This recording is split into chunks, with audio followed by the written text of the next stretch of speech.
بسم اللہ الرحمن الرحیم۔ حضرت عثمان غنی کی شہادت کے بعد سیدنا علی المرتضیٰ چوتھے خلیفہ راشد بنے۔ ان کے عہد خلافت کے شروع ہی میں حالات و واقعات نے کچھ ایسی صورت اختیار کی کہ قصاص عثمان کے سلسلے میں ام المومنین حضرت عائشہ صدیقہ نے حضرت علی کرم اللہ وجہہ کے مقابلے میں اصلاح کا علم بلند کر دیا۔ حضرت زبیر، حضرت طلحہ اور کئی دوسرے صحابہ ام المومنین کے پرجوش حامیوں میں سے تھے۔ دوسری طرف امیر المومنین حضرت علی مرتضیٰ کے ساتھ بھی جلیل القدر صحابہ کی ایک کثیر تعداد تھی۔ 10 جمادی الاخر 36 ہجری کو اپنے وقت کے بہترین انسانوں کے درمیان جمل کی انتہائی خوفناک لڑائی پیش آئی۔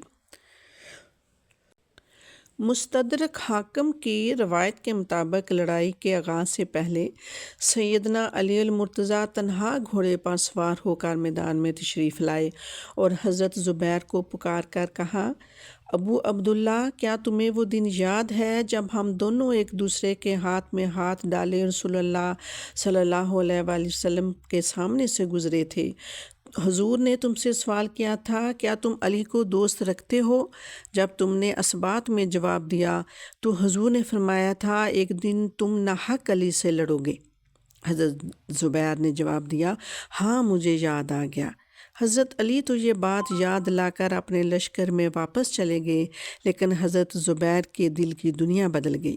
وہ اسی وقت میدان جنگ سے کنارہ کش ہو کر بصرہ روانہ ہو گئے۔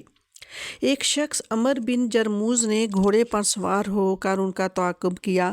حضرت زبیر نے بصرہ پہنچ کر اپنے غلاموں کو سامان و اسباب کے ساتھ روانہ ہونے کی ہدایت کی اور خود بصرہ کی آبادی سے دور نکل آئے۔ اس وقت ابن جرموز گھوڑا دوڑا کر ان کے قریب پہنچا اور پوچھا، ابو عبداللہ، اپنے قوم کو کس حال میں چھوڑا؟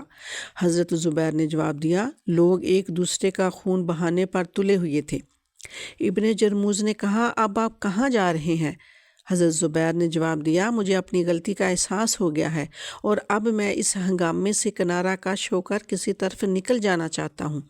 ابن جرموز نے کہا، تو چلیے میں بھی آپ کے ساتھ چلتا ہوں۔ کچھ دور جانے کے بعد ظہر کی نماز کا وقت ہو گیا۔ حضرت زبیر نماز پڑھنے کے لیے ٹھہر گئے۔ ابن جرموز نے کہا، میں بھی آپ کے ساتھ نماز پڑھوں گا۔ حضرت زبیر نے فرمایا، میں تمہیں امان دیتا ہوں، کیا تم بھی میرے حق میں ایسا ہی کرو گے؟ ابن جرموز نے کہا، ہاں یقیناً۔ اس عہد و پیمان کے بعد دونوں گھوڑوں سے اتر کر نماز کے لیے کھڑے ہو گئے۔ حضرت زبیر جو ہی سجدے میں گئے، عمر بن جرموز نے غداری کر کے ان کی گردن پر تلوار کا ایسا وار کیا اور حواری رسول صلی اللہ علیہ وآلہ وسلم کا سر اقدس تن سے جدا کر دیا۔ اس کے بعد وہ حضرت زبیر کی زرہ تلوار اور سر لے کر امیر المومنین حضرت علی کرم اللہ وجہہ کی خدمت میں حاضر ہوا۔ اسے توقع تھی کہ امیر المومنین اس کام کو سراہیں گے، لیکن شیر خدا نے حضرت زبیر کی تلوار پر ایک حسرت بری نگاہ ڈالی اور فرمایا، اس تلوار نے بارہا رسول اللہ صلی اللہ علیہ وآلہ وسلم کے سامنے سے دشمنوں کے بادل ہٹائے ہیں۔ اے ابن صفیہ کے قاتل، تجھے جہنم کی بشارت ہو۔ کہا جاتا ہے کہ اس موقع پر ابن جرموز نے مایوسی کے عالم میں یہ شعر کہے، جن کا ترجمہ یہ ہے، میں علی کے پاس زبیر کا سر لے کر حاضر ہوا، مجھے اس کام سے ان کے تقرب کی امید تھی۔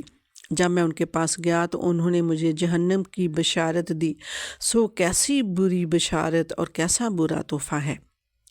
شہادت کے وقت حضرت زبیر کی عمر 64 برس کی تھی۔ اپنی جائے شہادت وادی صبا ہی میں دفن کر دیے گئے۔ اس المیہ سے چند سال پہلے حضرت زبیر اور حضرت اسماء کے درمیان بعض اسباب کی بنا پر علیحدگی ہو چکی تھی، لیکن جب ان کی شہادت کی خبر حضرت اسماء نے سنی تو فرط علم سے نڈھال ہو گئی اور بے اختیار ان کی زبان سے یہ مرثیہ جاری ہو گیا، یعنی ابن جرموز نے لڑائی کے دن ایک عالی ہمت شہ سوار سے غداری کی، اور غداری بھی ایسی حالت میں کہ وہ نہتہ اور بے سر و سامان تھا۔